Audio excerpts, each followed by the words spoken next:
Hello दोस्तों, कैसे हैं आप सभी कोई। उम्मीद करता हूँ कि बहुत बढ़िया होंगे। हम लोग सिंधु घाटी सभ्यता के बारे में पढ़ रहे थे, उनकी विशेषताओं के बारे में चर्चा हो रही थी और हमने बहुत सी चर्चाएं कर चुके हैं, जैसे कि उनका राजनीतिक व्यवस्था कैसा था, उनके पास मतलब कि सामाजिक संगठन कैसा था, उनकी आर्थिक क्रियाविधि कैसी थी। इसी क्रम को फिर आगे बढ़ाते हुए हमने उनका व्यापार, वाणिज्य, इन सभी चीजों का अध्ययन किया। आज हम उनके धार्मिक पक्षों को देखेंगे कि उनका धार्मिक जीवन कैसा था। तो स्टार्ट करते हैं हम उनके धार्मिक पहलू के बारे में। ठीक है, तो उनका धार्मिक जीवन कैसा था, किस तरह की मान्यताओं को मानते थे, आज हम उस पर चर्चा करेंगे। धार्मिक जीवन, रिलीजन उनका कैसा था। तो धार्मिक जीवन क्या होता है? धार्मिक जीवन में आज भी आप देखेंगे कि धर्म के दो पक्ष नजर आते हैं। एक होता है क्रिया पक्ष, जो कि हम एक्शन पार्ट के रूप में यूज करते हैं, और एक होता है दर्शन। उसमें तर्क वितर्क, कुछ लिपि, कुछ शास्त्र, उन चीजों का अध्ययन करके हम चीजों को समझते हैं। तो कहने का मतलब है कि सिंधु घाटी सभ्यता के जो लोग थे वो धार्मिक रूप से अपनी क्रियाविधियों को करते थे। और जैसे कि धार्मिक रूप से अगर देखेंगे धार्मिक, तो इसके दो रूप दिखाई देते हैं आपको। एक हो गया क्रिया पक्ष। क्रिया पक्ष, इसको आप एक्शन पार्ट बोल सकते हैं, एक्शन पार्ट। ठीक है, और ये दर्शन के रूप में दिखाई देता है, यानी दार्शनिक पहलू। दार्शनिक पहलू इन दो चीजों पे टिका हुआ था। तो कहने का मतलब है कि जो क्रिया पक्ष आपको दिखाई पड़ रहा है वो एक्शन पार्ट के रूप में दिखाई दे रहा है। कि जैसे आज भी आप देखिएगा कि धार्मिक अनुष्ठान आप करते हैं, यज्ञ करते हैं, कुछ चीजों को जैसे मान लो टीका लगाते हैं, कुछ चीजों को पहनते हैं, शरीर में धारण करते हैं। ये सभी चीजें मतलब कि उसके क्रिया पक्ष को बताता है। जैसे कि आप अनुष्ठान कर रहे हैं, अनुष्ठान कर रहे हैं, यज्ञ कर रहे हैं, ये सब क्या है? ये इसके क्रिया पार्ट का एक हिस्सा है जो दिखाई पड़ता है। और दार्शनिक पहलू क्या है? तर्क वितर्क, तर्क है, विचार है, विमर्श है, इस पे आधारित होता है। विमर्श इस पे टिका होता है दार्शनिक पहलू। तो जब ये तर्क विचार और विमर्श पे टिके रहेगा तो लिपि, लिपि के बारे में भी इस मतलब कि कुछ होंगी।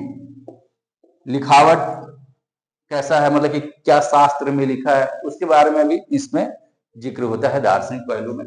तो कहने का मतलब है कि जो सिंधु घाटी सभ्यता में लिपि मिली है परंतु उसका ठीक से अध्ययन नहीं किया जा चुका है, तो हम उसके क्रिया पक्ष पे ही ध्यान देंगे और इसी के द्वारा इनके पूरे धार्मिक पहलुओं का हम विस्तार से चर्चा करेंगे कि किन किन चीजों की ये पूजा किया करते थे और कैसी इनकी मान्यताएं थी, किस तरह का इनका विश्वास था। उन सब चीजों को देखेंगे क्रिया पक्ष। और ये क्रिया पक्ष किस पे टिका हुआ है? ये क्रिया पक्ष टिका हुआ है एविडेंस पे, साक्ष्यों पे। जैसे क्रिया पक्ष किससे टिका हुआ है? आप यहाँ ऐसे करके लिखिए, ये क्रिया पक्ष जो है वो पुरातात्विक साक्ष्यों पे है। पुरातात्विक,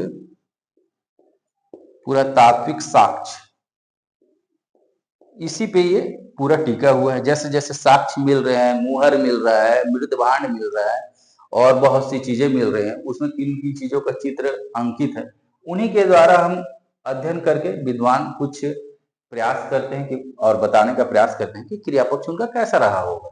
ठीक है, तो हम आगे बढ़ते हैं और देखते हैं उसके धार्मिक पहलू के बारे में कि वो किन किन चीजों की पूजा किया करते थे।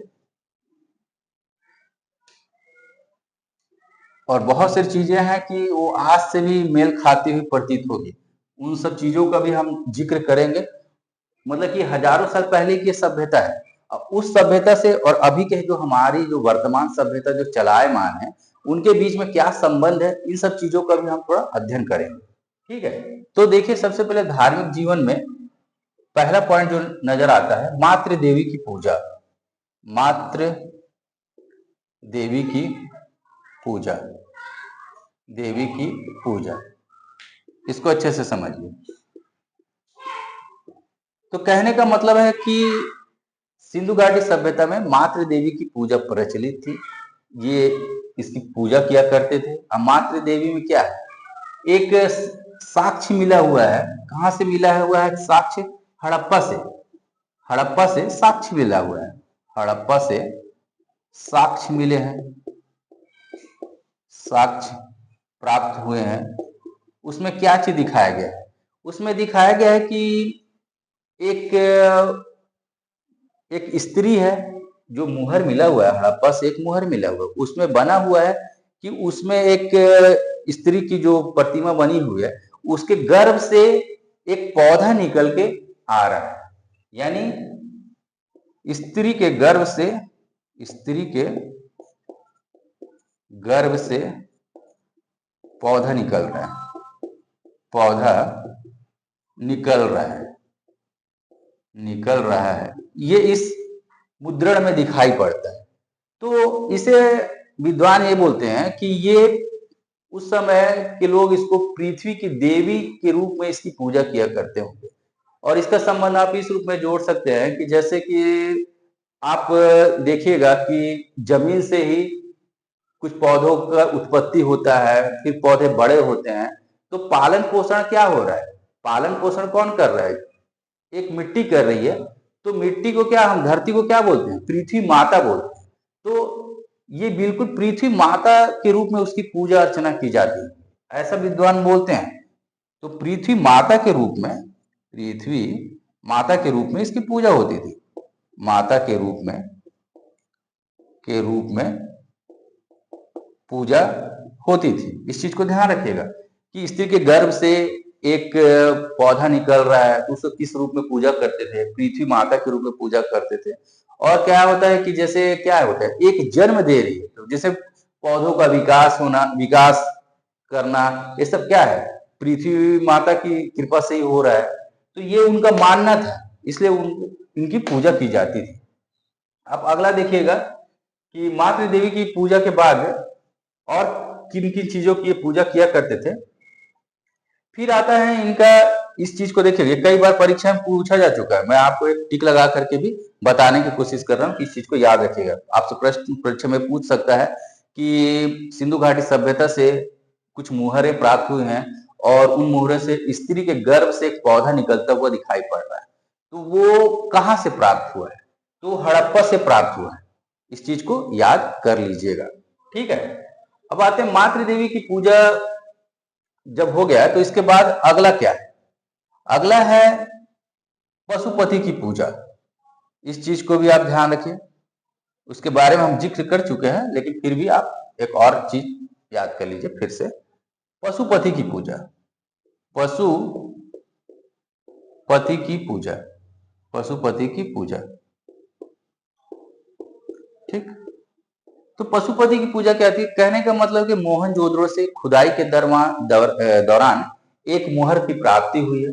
उस मुहर का अध्ययन करने से दिखाई पड़ता है कि एक योगी बैठे हुए, वो ध्यान मुद्रा में है, उनके सर पे सींग है और उनके 3 मुख हैं, और उनके दाहिनी तरफ हाथी और बाघ जैसे शक्तिशाली पशु हैं, और दूसरे बाईं तरफ आपका भैंसा और गेंडा है, ठीक, सामने हिरन है। इस तरह के पशुपति की मूर्ति उसमें दिखाई देती है। तो यहां पर लिख लीजिए कि मोहनजोदड़ो से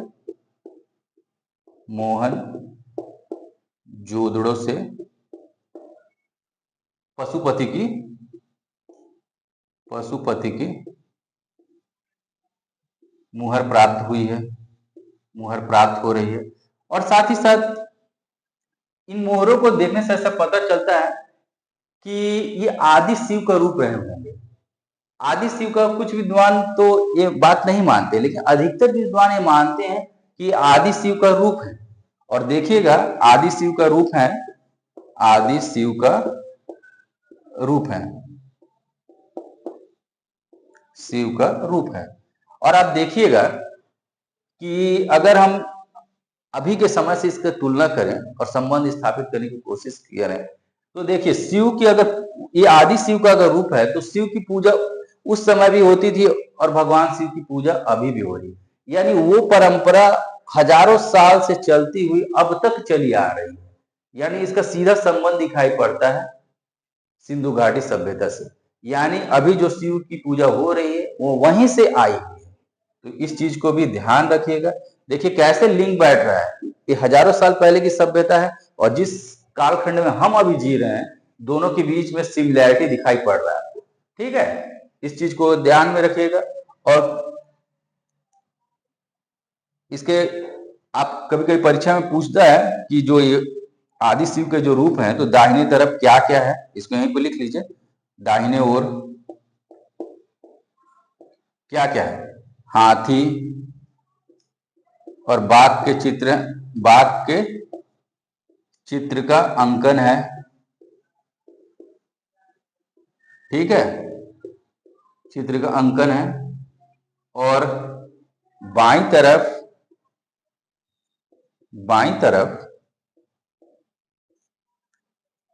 तरफ क्या चीज है? गैंडा व भैंसा का चित्र बना हुआ है। इस चीज को याद रखिएगा, परीक्षा में पूछता है, इसलिए मैंने इस चीज को अच्छे से आपको लिखवा दिया। तो हमने मातृ देवी की पूजा के बारे में पढ़ा, फिर पशुपति की पूजा के बारे में हम पढ़ रहे हैं। अगला जो है वो है नाग पूजा। अब नाग की पूजा होती थी, इस चीज को भी देखते हैं कि किस तरह से इसके साक्ष्य या प्रमाण हमको मिलते हैं कि नाग देवता की पूजा होती थी उस काल में। चलिए, तो नाग पूजा भी होता था। ये तीसरा पॉइंट हो गया, ये नाग पूजा। ठीक, इसके भी साक्ष्य मोहनजोदड़ो से मिलते हैं। साक्ष्य कहां से मिल रहे हैं? मोहनजोदड़ो से मिल रहे हैं। मोहनजोदड़ो से मिल रहे हैं। ठीक है, अब मोहनजोदड़ो से इसके साक्ष्य मिल रहे हैं, तो देखा क्या गया है कि एक देवता की मुहर पे एक देवता की प्रतिमा है। ठीक, उस प्रतिमा में देखा गया है कि उसके दोनों ओर सांप बैठे हुए हैं। कहने का मतलब है कि देखिए, मान लीजिए ये मुहर है, ये मुहर बना दिया मैं समझाने के लिए आपको। अब मुहर है मतलब कि एक देवता का आप चित्र अंकित कर लीजिए कि हाँ ये एक देवता है, ये बैठे हुए हैं। ठीक, और इस ओर नाग बैठा हुआ है, इस दोनों ओर नाग बैठे हुए हैं। इस तरह का चित्रण है। ये पूरी तरह बना नहीं है, मैं आपको बस डायग्राम से समझाने की कोशिश कर रहा हूं कि इस तरह की आकृति बनी हुई है। दूसरा, यहीं से साक्ष्य मिल रहा है। क्या साक्ष्य मिल रहा है? कि भाई एक मुद्रा, एक मुहर मिली हुई है, उसमें क्या है? एक चबूतरा बना हुआ है, और चबूतरे में क्या है? सांप लेटा हुआ है। क्या हुआ है? सांप लेटा हुआ है। ठीक है, तो देखिए, पहला मिला कि एक देवता का चित्र है, दोनों ओर सांप बने हुए हैं। अगला जो साक्ष्य मिला मुहर, एक चबूतरा है, चबूतरा पे भी सांप बैठा हुआ, मतलब लेटे हुए अवस्था में है। तो देखिए, इससे पता चलता है, क्योंकि हम साक्ष्यों के आधार पे ही तो उनके धार्मिक जीवन के बारे में अध्ययन कर रहे हैं, तो इस साक्ष्य को देखने से क्या लगता है कि हाँ वहां नाग पूजा का प्रचलन रहा होगा। ठीक है, अब उसको हम वर्तमान से जोड़ के देखते हैं। अभी भी भारतवर्ष में नाग पंचमी की पूजा होती है और अच्छे से होती है, बहुत जगह धूमधाम से भी मनाया जाता है और उसे दूध भी पिलाया जाता है। तो ठीक वैसा ही तो रिवाज यहाँ भी चला आ रहा है। तो देखिए सिमिलैरिटी क्या है वहां से यहां तक का सफर, यानी हमने जो चीज जो अभी अपनाई हुई है वहीं से अपनाई हुई है, इससे इसका तालमेल तो बैठ ही रहा है। तो नाग पूजा होता था। ठीक, इस चीज को आप ध्यान रखिएगा। अब अगला हम पढ़ते हैं लिंग और योनि की पूजा। ठीक है, इसके विषय में भी जान लीजिए। शक्ति के रूप में होती थी लिंग और योनि की पूजा। लिंग व योनि की पूजा, योनि की पूजा होती थी, शक्ति के रूप में होती थी। किस रूप में हो रही है? शक्ति के रूप में।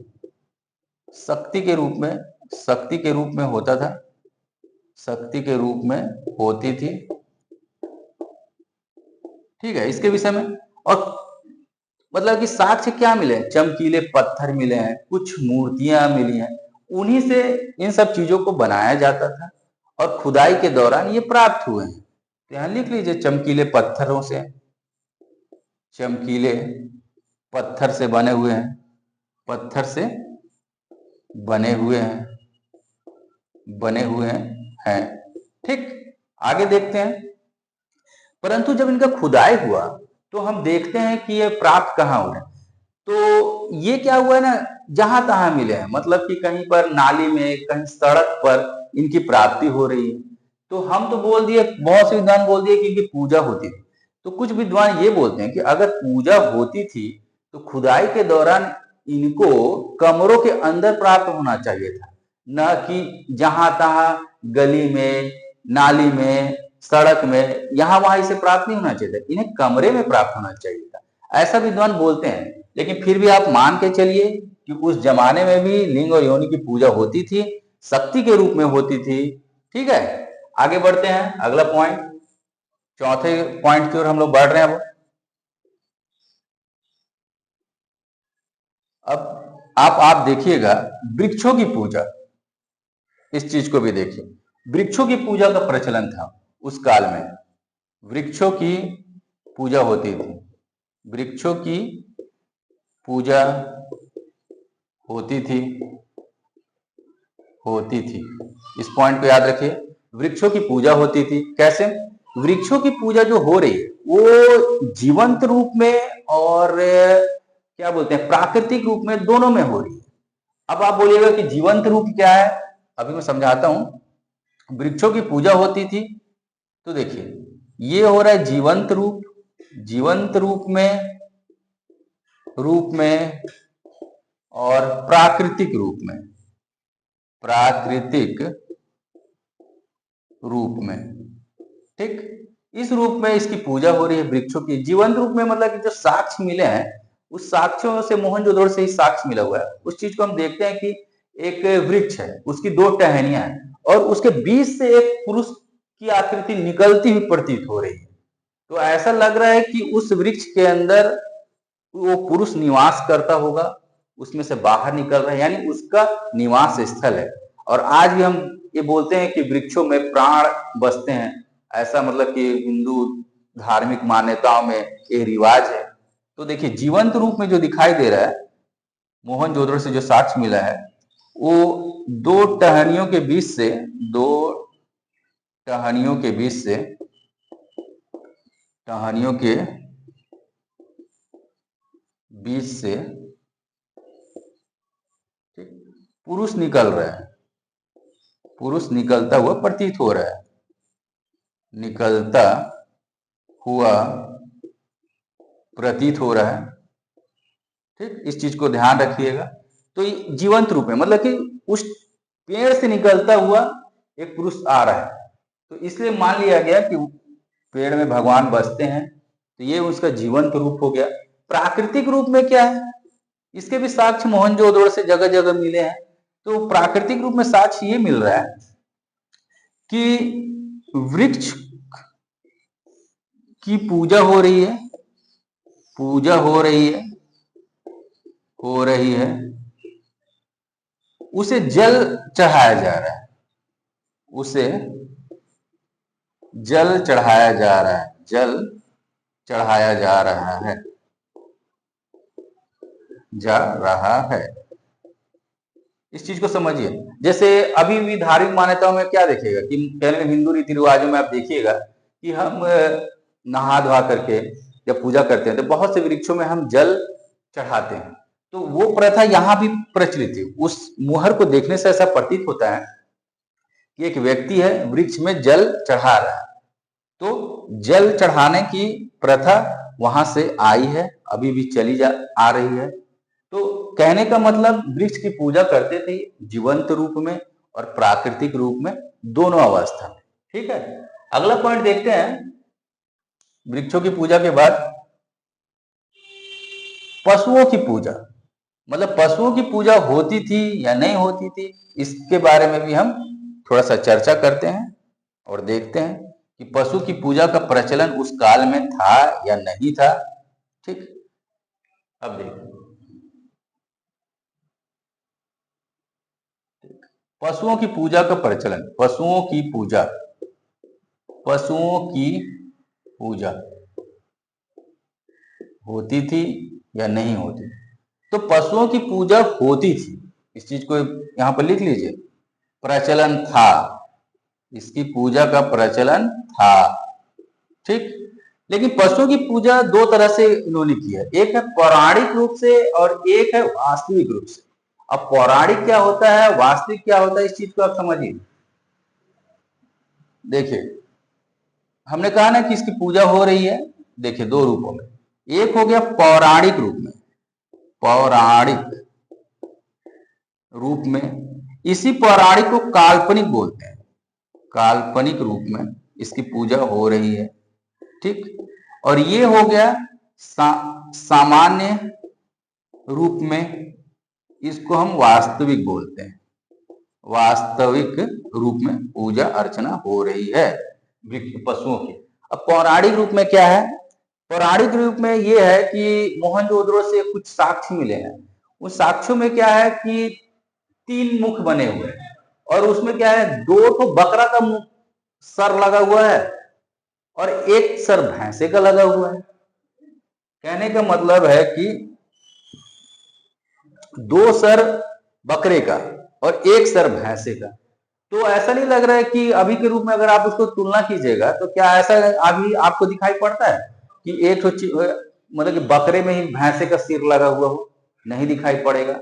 तो कहने का मतलब ये क्या चीज है, ये थोड़ा काल्पनिक जैसा प्रतीत होता है कि भैंसे में ही मतलब कि बकरे का मुंडी जुड़ा हुआ है। फिर दूसरा चीज दिखाई देता है कि एक बैल है, बैल का सर बना हुआ है, उसके 2 सींग है, और उसी बैल में एक सूंड निकला हुआ दिखाई पड़ रहा है, ठीक है। तो सूंड निकला हुआ दिखाई दे रहा है, तो कहने का मतलब बैल भी है और उसमें सूंड भी निकला हुआ है, दोनों एक ही चीज में फिट है, तो ऐसा भाई होता तो नहीं होगा ना। तो ये कहने का मतलब इस तरह की जो पद्धति चली आ रही पूजा की, वो एक काल्पनिक है, विद्वान उसको काल्पनिक रूप बोलते हैं, ठीक है, इस तरह की पद्धति को। सामान्य वास्तविक रूप में आप क्या देखते हैं कि समान रूप से वहां जो मिट्टी की जो मूर्तियां बनती थी, तो देखिएगा क्या क्या चीज, हाथी की मूर्तियां बनी है, ये मिली है, बाघ की मूर्तियां बनी हुई है, हिरण की बनी हुई है, ठीक, भैंस की बनी हुई है, इन सब चीजों की मूर्तियां बनी हुई है। हाथी, बाघ, हिरण, भैंस, इस तरह की चीजों की मूर्तियां बनी हुई है। अब आप देखिएगा कि इसकी पूजा का प्रचलन था, ठीक है। आज भी हाथी, बाघ, हिरण और भैंस हमारे समाज में या हमारे जंगलों में दिखाई पड़ते हैं। अब उसका देखिए ताल्लुकात अभी कैसे बैठता है वास्तविक रूप में। आप देखिएगा कि इंद्र देवता है, तो इंद्र देवता का जो सवारी है वो हाथी है, ठीक है। मैं यहाँ कुछ लिख दे रहा हूं पॉइंट आपको समझने के लिए। जैसे इंद्र भगवान है, इनकी सवारी हाथी है, आज भी है, ये हाथी है, ठीक। इनके हाथी का क्या नाम है, ऐरावत हाथी, ठीक है। फिर देखिएगा भगवान भोलेनाथ नंदी की सवारी करते हैं, तो कहने का बैल की भी मूर्तियां बनती थी, ठीक है। तो देखिए शिव, तो नंदी की सवारी आज भी हो रही है, बैल, कहने का मतलब क्या है। फिर यम के देवता, ये इनकी सवारी भैंस है, ठीक, आपको दिखाई पड़ रहा है।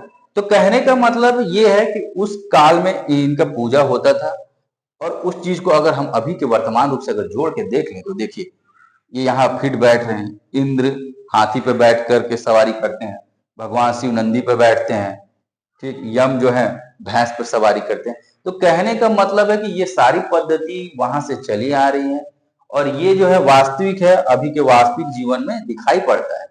ये जो पौराणिक था वो काल्पनिक था। अब एक ही बकरे के मुंह में भैंस का मुंह लगा रहे हो, फिर बैल के मुंह में सूंड लगा दे रहे हो, तो ये काल्पनिक दिखाई पड़ता है, परंतु ये वास्तविक है जो अभी भी दिखाई पड़ता है। इस तरह से बोला जाए कि पशुओं की पूजा का वहां प्रचलन था, बड़ी मात्रा में पशुओं की मूर्तियां मिली हुई हैं मिट्टी की, और पूजा पाठ की पद्धति व्याप्त थी। अगला देखते हैं, अगला हम देखते हैं सूर्य पूजा। इसको भी हम थोड़ा समझ लेते हैं, सूर्य की पूजा होती थी उस काल में, सूर्य पूजा का प्रचलन था या नहीं था, सूर्य उपासना करते थे कि नहीं करते थे, उस चीज को अभी आप देखिए। सूर्य पूजा, सूर्य पूजा, ठीक। तो आप देखिएगा कि इसके साक्ष्य कहाँ कहाँ मिल रहे हैं, जैसे मुहर पे, मृदभांड पे, इन सब चीजों के बारे में यहाँ से जानकारी मिलती है। तो देखिएगा सूर्य पूजा, तो यहाँ किस चीज के अंकित है? स्वास्तिक का चिन्ह, स्वास्तिक का चिन्ह मिला हुआ है, इस चीज को याद रखिएगा, स्वास्तिक का चिन्ह मिला है। क्वेश्चन यहां से आता है, कई बार आया हुआ है, इसको टिक लगा दिए कि स्वास्तिक के चिन्ह का प्रमाण किस सभ्यता से मिलता है। क्वेश्चन ऐसे देगा, सिंधु घाटी से, वैदिक सभ्यता से, गुप्त काल से, मौर्य काल से, कहां से मिला? तो देखिए स्वास्तिक का चिन्ह आया हुआ है सिंधु घाटी सभ्यता से, वहां के साक्ष्यों का अध्ययन किया गया, मुहर से मिले हैं और वहीं से प्राप्ति हुआ है। और स्वास्तिक का चिन्ह जो है किस चीज का प्रतीक है? सूर्य पूजा का प्रतीक है, याद रखिएगा। ये धार्मिक मान्यताओं में बहुत ही प्रचलित है। आप देखिएगा कि हिंदू धर्म, हिंदू, बौद्ध व जैन धर्म, जैन धर्म, ये तीनों धर्मों के मानने वाले जो लोग हैं इस स्वास्तिक की पूजा करते हैं, स्वास्तिक को पवित्र मानते हैं। इस चीज को आप बहुत ही अच्छे से जान लीजिएगा। और मैं बार बार बोल रहा हूं कि आप बहुत लोग को ये नहीं पता रहा होगा कि स्वास्तिक की पूजा तो होती थी, सबको पता है, लेकिन किस चीज से संबंधित है ये बहुत लोगों को जानकारी नहीं होगा। और अगर जानकारी है तो बहुत अच्छी बात है, परंतु अगर जिनको जानकारी नहीं है वो आज जान लें कि स्वास्तिक का जो चिन्ह है वो सूर्य पूजा का प्रतीक है। और ये हिंदू धर्म के अलावा बौद्ध धर्म, जैन धर्म, इन सब में भी इसकी पूजा होती थी, अर्थात सूर्य पूजा का प्रचलन था। और आज भी सूर्य पूजा हो रहा है, ठीक है ना। आगे देखते हैं, जल की पूजा, जल की पूजा होती थी कि नहीं, अभी हो रही है या नहीं है, इस चीज को भी देखते हैं, ठीक है। या नंबरिंग में अगर कुछ गलत हो जाए तो कोई दिक्कत नहीं है, अपना नंबरिंग सुधार लीजिएगा, ठीक है। आगे बढ़ते हैं, जल की पूजा, जल की पूजा होती थी या नहीं होती थी? जल की पूजा होती थी, यहां लिख लीजिए, पूजा का प्रचलन था। आपको पता है, हमने पिछली कक्षा में पढ़ा है कि मोहनजोदड़ो से विशाल स्नानागार प्राप्त हुए थे। जल के साक्ष्य में पढ़ा ना कि मोहनजोदड़ो से,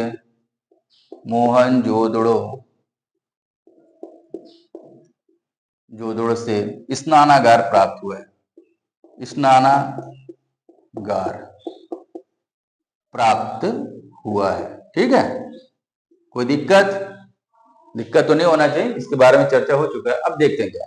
तो मोहनजोदड़ो से स्नानागार प्राप्त हुआ, विद्वान ये मानते हैं कि ये जो इतना बड़ा स्नानागार है भाई, बहुत कम जगह मिलता है, तो जरूर इसका धार्मिक अनुष्ठानों में प्रयोग करते होंगे, या इस तरह से होता था कि उस स्नानागार में स्नान कर लिए फिर जाकर के पूजा पाठ करते होंगे, यानी धार्मिक कार्यों में इस स्नानागार का प्रयोग होता होगा। धार्मिक कार्यों में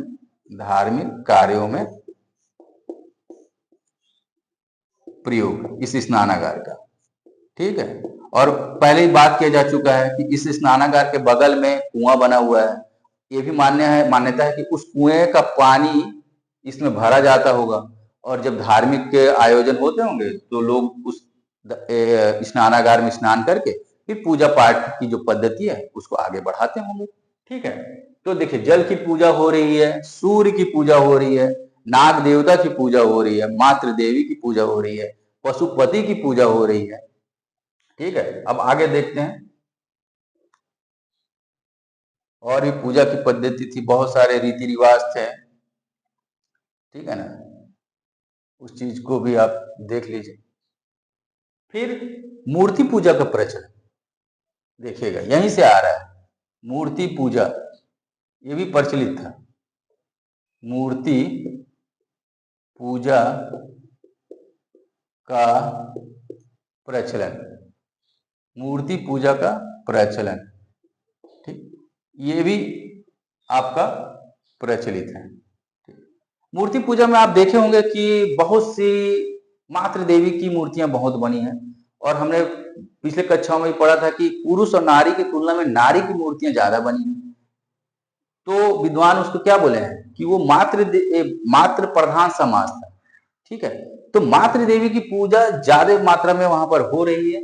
तो देखिए, मातृ देवी की मूर्ति बनी हुई है, मातृ देवी की मूर्तियां बनी हैं, मातृ देवी की मूर्ति बनी हुई है, मूर्ति बनी है। हमने ये भी पढ़ा था कि ये जो क्या बोलते हैं नारी से संबंधित मूर्तियां हैं वो भारतीय क्षेत्र में कम मिला है, लेकिन जो पाकिस्तान का जो सिंध क्षेत्र है, पंजाब क्षेत्र है, उस क्षेत्र में वो मूर्तियां ज्यादा और व्यापक रूप से मिली हैं, भारतीय क्षेत्र में न के बराबर। जबकि अगर इसकी सभ्यताओं के विस्तार के बारे में देखा जाए तो पूरा गुजरात, फिर राजस्थान में बहुत सी बस्तियां थी, परंतु ये मातृ देवी की मूर्ति इस ओर न मिल करके सिंध और पंजाब के क्षेत्र में ज्यादा मिली है। ठीक, इस चीज को आप ध्यान रखिएगा कि मातृ देवी की मूर्ति मतलब मूर्ति प्रथा का प्रचलन था, मातृ देवी की मूर्तियां बनती थी और इनका ये पूजा पाठ किया करते थे। ठीक, अगला देखते हैं प्रचलन में।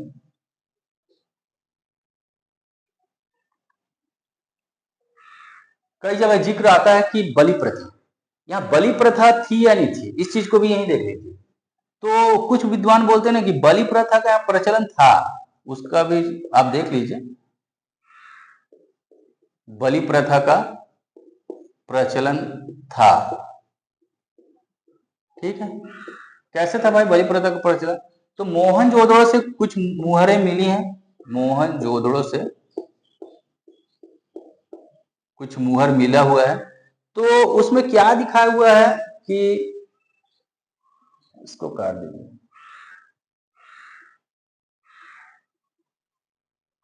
तो मोहनजोदड़ो से इस तरह की मुहर मिली हुई है। ठीक है, तो बलि प्रथा का प्रचलन था और इसमें हो क्या रहा है, हो ये रहा है कि एक मुहर है, उसमें ये दिखाया गया है कि एक व्यक्ति हंसिया लेकर के खड़ा और एक महिला जो है वो बैठी हुई अवस्था में और उसके दोनों हाथ ऊपर उठे हुए हैं। ठीक, उस मुहर को में ये आकृति अंकित है कि एक जो पुरुष है वो हंसिया लेकर के ऊपर खड़ा हुआ है और एक महिला जो है वो नीचे बैठी हुई है और दोनों हाथ को ऊपर की हुई है। ठीक है, तो विद्वान ये बोलते हैं कि ये बलि प्रथा का मतलब कि दिखाई पड़ता है। तो कहने का मतलब है पुरुष के हाथ में हंसिया है, पुरुष के हाथ में हंसिया हंसिया है, वह महिला हाथ उठा करके बैठी हुई है, हाथ उठा कर के बैठी हुई अवस्था में दिखाई पड़ रही है, बैठी हुई अवस्था में है। इस चीज को समझिए। तो कहने का मतलब इस चीज को देख करके विद्वान बोलते हैं कि वहां बलि प्रथा का प्रचलन रहा होगा, व्यापक मात्रा में होती होंगी। लेकिन कुछ विद्वान ये भी बोलते हैं कि नहीं, ये ना नरक का मतलब कि थोड़ा सा चित्रण ज्यादा दिखाई पड़ता है कि महिला बैठी हुई अवस्था में एक व्यक्ति हंसिया लिए हुए है। इसको बलि के रूप में मत देखिए कि बलि का प्रचलन हो रहा होगा, लेकिन फिर भी आप मान के चलिए कि बलि प्रथा का वहां प्रचलन था। परीक्षा में आपसे पूछा जा सकता है कि क्या उसके साक्ष्य मिलते हैं या विद्वान इसके ऊपर जोर देते हैं, तो आपका जवाब आएगा हाँ, कि हाँ लगभग ऐसा लगता है कि बलि प्रथा वहां होती थी, उसका प्रचलन था, इस रिवाज को मानते थे। ठीक है ना। अब अगला देखते हैं।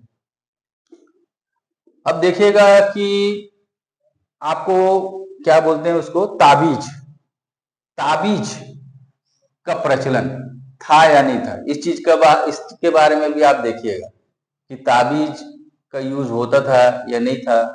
इस चीज का देखिए, ताबीज का जो यूज है, ताबीज, ठीक, ताबीज के साक्ष्य है कि ताबीज का प्रचलन था वहां। ठीक, खुदाई के दौरान ताबीज भी मिले हैं, इस चीज को भी जान लीजिए। और कुछ ताबीज तो ऐसे मिले हुए हैं कि उसमें नाग का चित्र भी बना हुआ है। ठीक है, इस चीज को भी देखिए।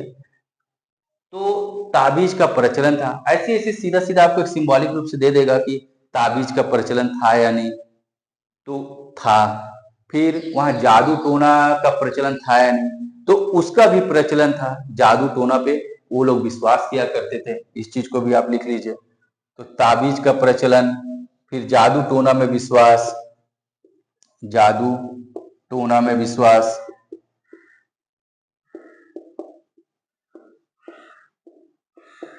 ठीक है। तो देखिए ताबीज का प्रचलन था, जादू टोना में विश्वास किया करते थे। देखिए जादू टोना अभी भी हमारे समाज में व्याप्त है, ऐसा बात नहीं है कि समाज में व्याप्त नहीं है।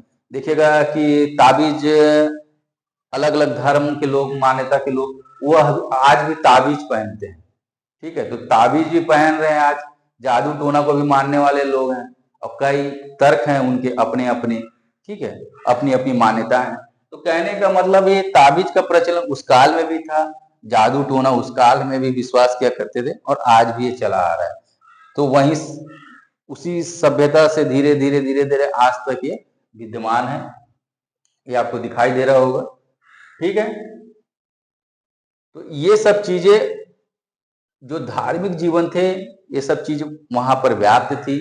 इन सब चीजों को आप अच्छे से देखिए कि हाँ, मातृ देवी की पूजा, पशुपति की पूजा हो रही है, फिर जल की पूजा हो रही है, फिर क्या है, वृक्षों की पूजा हो रही है, फिर क्या है, आपका सूर्य की पूजा की जा रही है, नाग की पूजा हो रही है, फिर कुछ प्रचलन रिवाज, ताबीज का उपयोग किया जा रहा है, जादू टोना में विश्वास किया जा रहा है।